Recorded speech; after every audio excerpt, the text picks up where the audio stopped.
Hello, and thank you for joining me. I'm Jake Langsley, the pondologist. Today, it's snowing, it's blowing, it's April. Usually we're outside checking our houses, but today I was forced in the shop, and I want to review some bluebird houses. I've been bluebirding for 16 years now, and I've tried all different types of boxes, and I'm constantly open to new ideas on better ways to become a bluebirder and keeping the birds safe. So today I'd like to talk about the new Triton Nestbox, Bluebird Nestbox.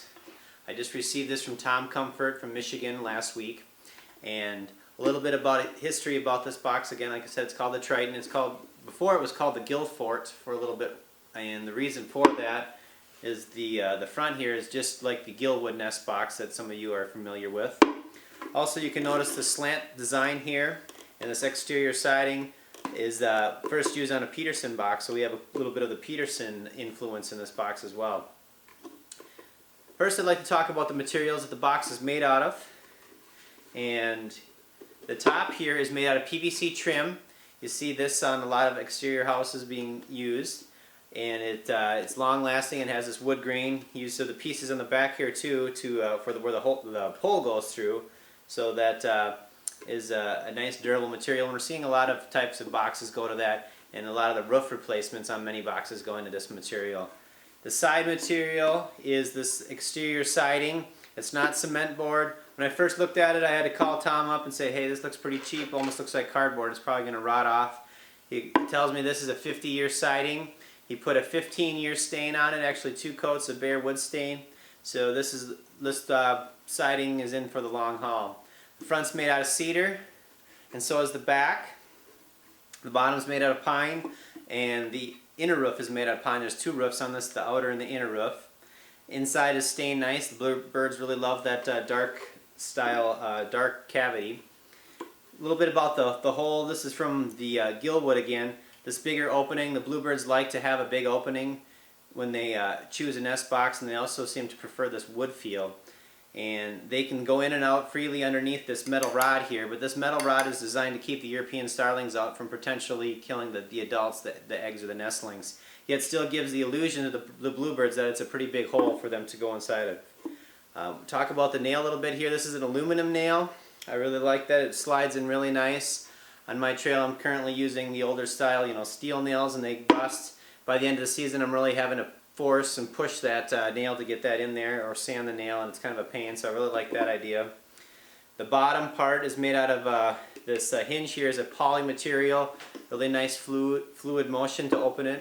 So I like the front entrance nest box checking. We check our boxes weekly, so just to make sure the birds are safe.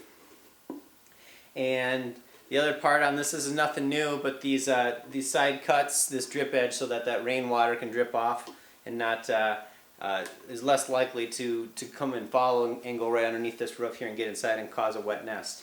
So that's a little bit of basics about the box. Now I'd like to talk about mounting the box. And this is the coolest part that I think about this box. So we're on my trail, and most bluebirders in the state of Minnesota and elsewhere are starting to get to the conduit and rebar method developed by Steve Gilbertson in Minnesota. Really love this method. Really easy, lightweight, don't need some heavy materials tools to put it in, and you can move it. We're constantly shifting our boxes around, and I like this system. We'll talk more about that in another video. But the way this 1/2-inch conduit relates to the Triton is that you put it through the bottom, and then through this top hole, and then it has catches on the top here. So now normally on my PVC or my Gilwood boxes, I would put a self-tapping screw here to lock it into place. However, Tom Comfort has designed this box to turn in the wind. So this is kind of a concept that he has played with for many years, and the logic behind that: northwest wind in the spring, cold horizontal rain, this turns against and away from the prevailing winds. When and the rain hit the back, less likely to go in the hole, cause a wet nest that way. Some people are concerned that the bluebirds might get confused. Say one day it's here, one day, the next minute it's over here. Their experience with this is that they've had no problems of bluebirds banding the nest or having some confusion. We're often putting guards and sometimes some wren guards on the top, and the bluebirds are pretty adaptable to be able to get back inside the box. especially after they've laid an egg. So I really like this concept. This is the first season I'm going to try letting some of my boxes turn with the wind.